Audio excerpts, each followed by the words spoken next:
Hey YouTube, video game bosses are some of the best elements of their stories, whether aesthetically or narratively or even mechanically. A good boss can make the entire thing worth it. But for every good boss, there's plenty of trash bosses. Whether they look whack, they move whack, they hair whack, they aura whack, they conversation whack. I'm pulling up the compendium to tell you about some bosses that gotta get cut. And since whack bosses gotta be fired, let me know down below what are some of the worst bosses from your gaming runs. Also, corporate wants you to go ahead and hit the subscribe button one time for the one time. Spoilers ahead.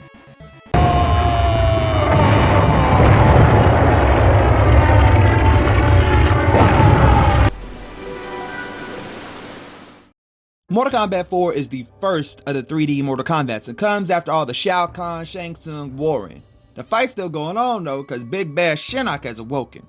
Now Shinnok is a fallen elder god from the Mortal Kombat franchise, but despite that, Buddy a whole goofy. See, his plan is to take over Earthrealm because Earthrealm, but the whole time, he being led by the nose by Quan Chi. Now you look at his dripping. Look at this dude, bro. You ain't even a top tier Power Rangers villain, boy. You ain't working for Rita Repulsa. You ain't even working for Lord Zed, boy. You out here getting on the third string. Boy, you be lucky if they even let you get the super move. They might kill you with a battleizer.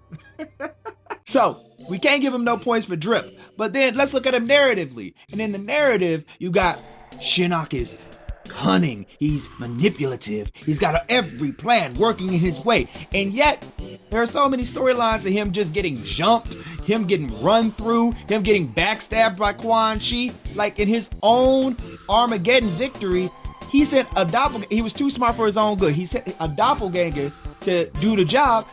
The doppelganger does the job. Now he got to fight the doppelganger. See, he too smart for his own good, even when he win, and he ain't smart for his own good when he lose. Narratively, Shinnok always been garbage. In Mortal Kombat 4, they don't really give him nothing to work with, so he's supposed to be like setting up all these plans and stuff, but the people actually doing the plans is the ones that look smart. You know what I mean?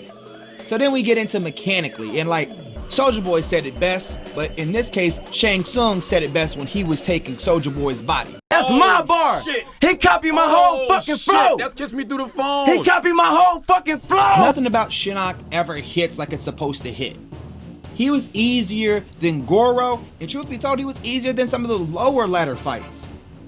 Mortal Kombat's reboot tried to give him a relaunch to make him a bit more impactful, but like, you getting body bagged the entire game, boy. You're not the guy. He's not even the best villain to come out of his game. He's not even top 2. Quan Chi wiped him down. Tanya wiped him down. Like, his biggest W is sneaking Liu Kang and betraying Reptile.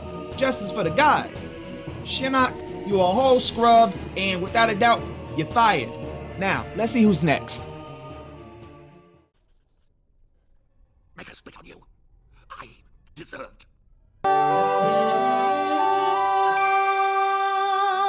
Look, if we're going to talk about terrible bosses, I'd be crazy not to include this one. Arl Howe is a boss from Dragon Age Origins, aka the best one, and you fight him near the end of the game. And there is no other boss in the game, no other boss in the franchise that really gets the venom out of me. You know what I mean? This shiesty goober either killed your family if you do a human origin, or is the right-hand man to the big bad of the human side of the game, Logain.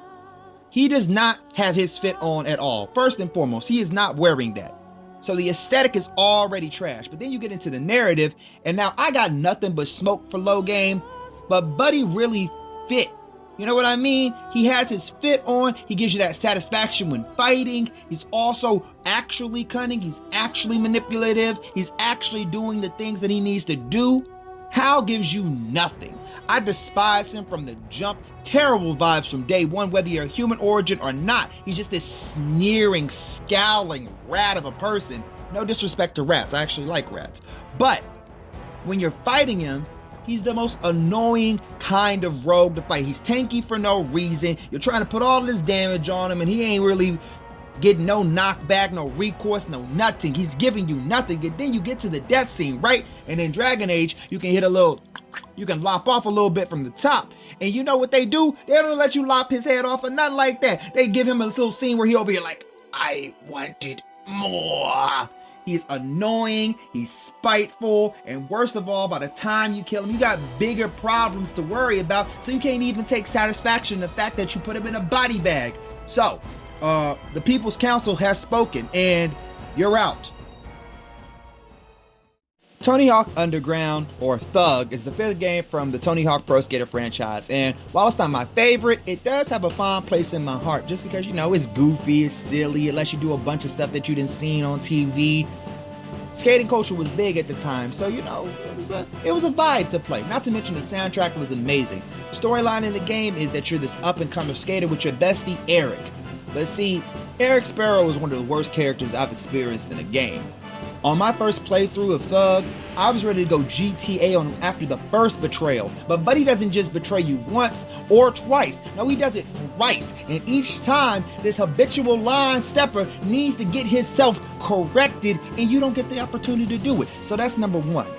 Now let's look at the aesthetic. And Buddy does not have his fit on at all. Who dressed this man? Coming out here with the Ferrari, and he still looked like Adam Sandler. No disrespect to Adam Sandler, except kind of disrespect to Adam Sandler. Matter of fact, 100% disrespect to Adam Sandler. What is we even talking about here? Keeping it going now. Buddy is a backstabber through and through, to the point that he abandons you in another country like it's nothing. And this is after he stole the tape that had you doing your major event of the game, trying to avoid some spoilers, but you kickflip over, well, you hit a McTwist over a police copter. Craziness, right? That's why I love Tony Hawk. It just goes balls to the wall. Everybody's insane. But anyway, Buddy show up, he rich as hell while you broke. He's still trying to flex. And it's on sight for someone like me. Like, I would have just gone ahead and put the hands on him from the go. But then your player character is like, man, it's not even about that. And so he starts flexing that he still got the tape and such, right? And you don't even get to put hands on him until you beat the game a second time. And like, listen, I hate the character, but I ain't gonna play through again just to punch him one time. I'm gonna need the whole fight scene. I'm gonna need to be able to just put meat on top of him. I need to have his head fat as a fat head, you hear me?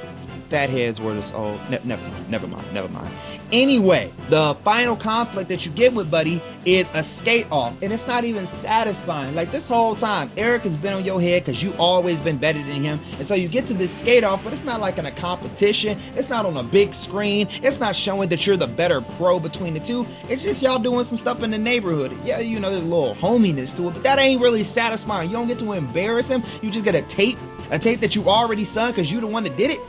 Nah, get it out of here. So, for being an annoying dork and not having the decency to run the ones, baby girl, you cut. Now that I got that off my chest, I feel a little better. Hope you're well too, because I'm DUN and I'm done yapping. Deuces.